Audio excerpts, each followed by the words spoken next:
Assalamualaikum warahmatullahi wabarakatuh. Saya Sherin Diva Rahim dengan NIM J0403241025 dari kelas praktikum TPL B2. Di kesempatan kali ini saya akan menjelaskan algoritma Term Frequency Inverse Document Frequency atau yang biasa kita sebut TF-IDF. Jadi TF-IDF itu apa sih? Jadi TF-IDF merupakan algoritma yang digunakan untuk menentukan nilai frekuensi sebuah kata di dalam sebuah dokumen atau artikel, dan juga frekuensi di dalam banyak dokumen kata kunci. Oke, jadi TF-IDF ini penerapannya biasanya ada pada text mining. Jadi kan dalam text mining ada proses analyzing ya. Analyzing itu bisa bisa nih kita gunakan algoritma TF-IDF untuk tujuannya untuk, menghitung bobot atau relevansi kata kunci dengan dokumen yang kita punya, seperti itu. Nah, algoritma TF-IDF ini memiliki rumus, yaitu W sama dengan TF dikali IDF, di mana D dokumen ke D, T kata ke T dari kata kunci, dan W sendiri adalah bobot dokumen ke D terhadap kata ke T. Kenapa sih TF-IDF ini harus dihitung? Karena seperti yang saya sebutkan tadi, bobot dari kata kunci terhadap dokumen itu akan mempengaruhi tingkat relevansi setiap dokumen yang kita cari berdasarkan kata kunci yang telah kita tentukan. Seperti itu. Oke, kita langsung masuk aja ke penerapan atau ilustrasi dari TF-IDF. Jadi ilustrasi kali ini saya menggunakan dokumen, bukan artikel. Di sini terdapat kata kunci yaitu sistem pemilihan lahan tanaman. Nah, dokumen 1 berisikan evaluasi pemilihan lahan tanaman berbasis sistem informasi, sedangkan dokumen 2 berisikan sistem informasi pemilihan lahan. Jadi jumlah dokumen di sini atau D itu ada 2. Nah, seperti yang saya sebutkan tadi, TF-IDF ini penerapannya bisa pada text mining. Jadi, text mining bekerjanya untuk membersihkan kata-kata yang sekiranya tidak bisa mewakili sebuah dokumen, seperti itu.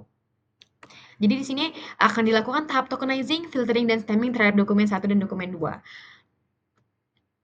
Yang ini ya proses text mining pada dokumen 1, yang ini proses text mining pada dokumen 2. Nah, kita langsung masuk aja ke perhitungan TF-IDF-nya. Yang saya tandakan warna kuning di sini merupakan kata kunci yang sudah ditentukan sebelumnya. Ada pilih lahan tanaman sistem. Nah, jadi karena tadi rumus dari TF-IDF yaitu W sama dengan TF dikali IDF, jadi TF ini jadi sebelumnya kita harus cari TF dan harus cari IDF-nya. Di sini dokumen 1 saya beri satu semua karena dokumen 1 berisikan evaluasi pilih lahan, tanaman, sistem, dan informasi.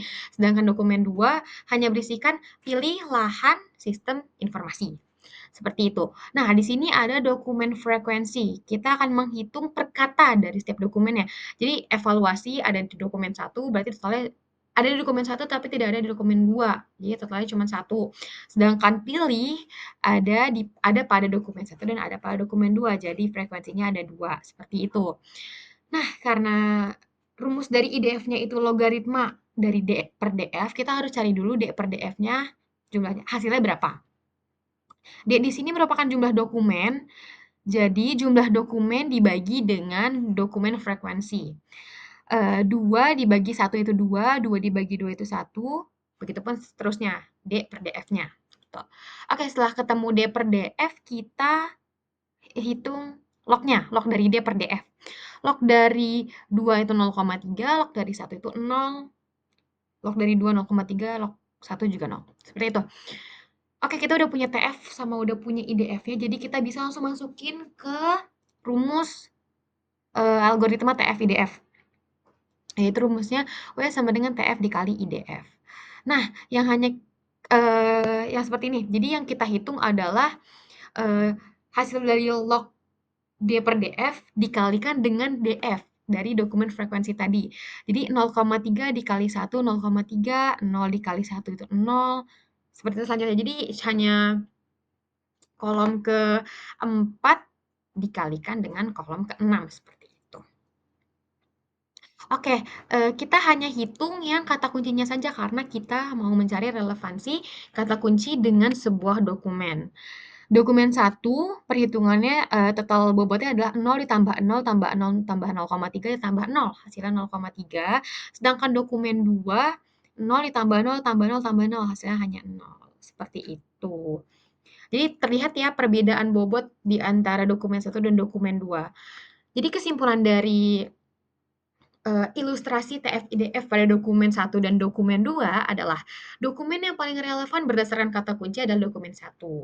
Seperti itu. Jadi, dokumen yang bobotnya lebih besar merupakan dokumen yang lebih relevan dengan kata kunci. Seperti itu. Mungkin, sekian dari saya penjelasan algoritma term frequency inverse dokumen frekuensi berupa penerapannya juga, penjelasannya juga. Mohon maaf jika ada salah kata, kurang lebihnya mohon maaf. Wassalamualaikum warahmatullahi wabarakatuh.